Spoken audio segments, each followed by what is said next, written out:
Bonsoir à toutes et à tous et bienvenue dans ce nouvel épisode d'1, 2, 3 BD chez les libraires avec notre partenaire JMM Assurance. Mais ça maintenant vous êtes habitués. Alors aujourd'hui on va se promener un petit tour sur Paris dans une librairie que je ne connais pas encore et qui a ouvert il n'y a pas si longtemps que ça, c'est la Caverne des BD. On va retrouver Louise. Salut Louise. Salut Christophe. Alors où elle se situe exactement cette Caverne des BD? Elle se situe dans le 12e, 67 boulevard Diderot, à côté de la caserne de Réilly. Et vous êtes ouverte depuis pas si longtemps que ça, hein, finalement? Depuis mi-août, donc en vrai ça commence à faire un petit bout, mais vu que ça passe vite, on ne se rend pas compte que c'est déjà depuis presque 8 mois, je crois.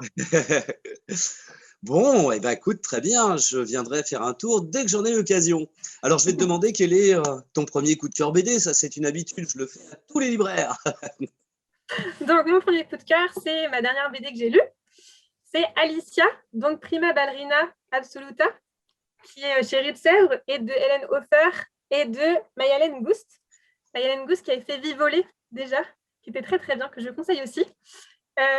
Alicia, c'est une histoire vraie d'Alicia Alonso, qui est une danseuse de ballet cubaine, qui en fait était très proche de Fidel Castro et qui a essayé de tourner à son avantage son rapprochement avec Fidel Castro pour devenir une référence de la danse et une référence culturelle.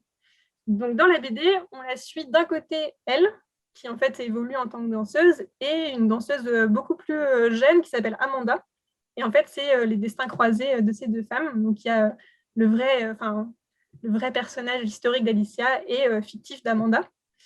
Et en fait, ce qui est intéressant, c'est qu'il y a toute une dimension politique, parce que c'était vraiment...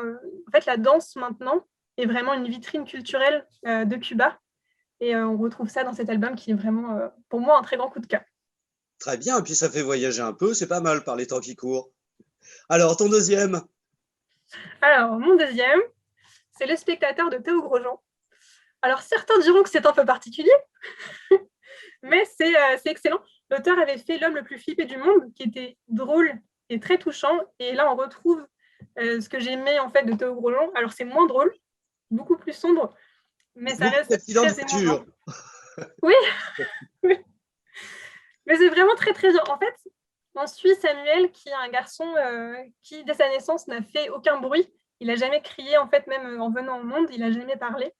Et on suit ce personnage jusqu'à sa vingtaine à peu près. En fait, Grosjean, il est super fort parce qu'il arrive à transmettre énormément d'émotions, de sentiments. Et ce qui, en fait, le plus intéressant dans cette BD, c'est le point de vue. Parce que tout le point de vue, c'est le personnage principal. À aucun moment, ça change.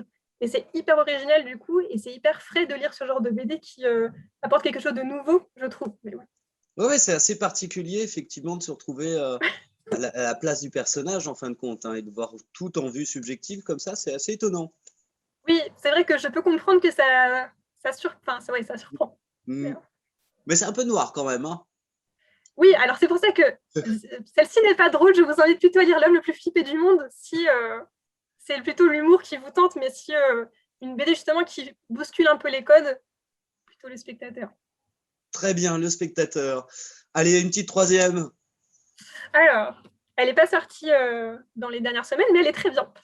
C'est Corps Public, aux éditions du Faubourg, qui sont une super maison d'édition que j'invite à découvrir, de Mathilde Ramadier et Camille Ulrich, qui est d'actualité, je trouve.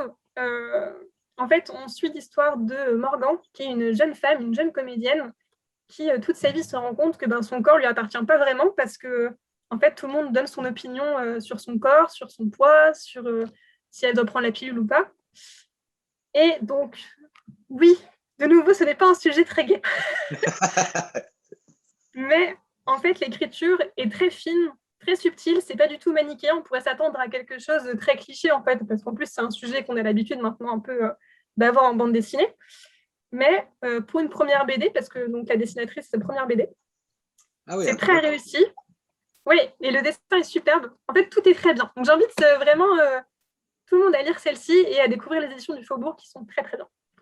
Eh ben écoute, formidable, 3 coups de cœur assez sympas. Bon, Le Spectateur, je trouve que c'est un peu noir, mais non, c'est chouette. C'est assez. Après, Alicia le premier est assez inspirant. Donc voilà. Non, très bien. Eh bien, écoute, on invite nos téléspectatrices et téléspectateurs à venir découvrir la caverne des BD et puis les 3 coups de cœur que tu nous as présentés. Oui, je te remercie, Christophe. Merci beaucoup. Eh bien, c'était un plaisir et dès que j'en ai l'occasion, je viens vous rendre visite, faire un petit tour à Paris. Avec Allez, plaisir. à bientôt. Salut Louise. Salut.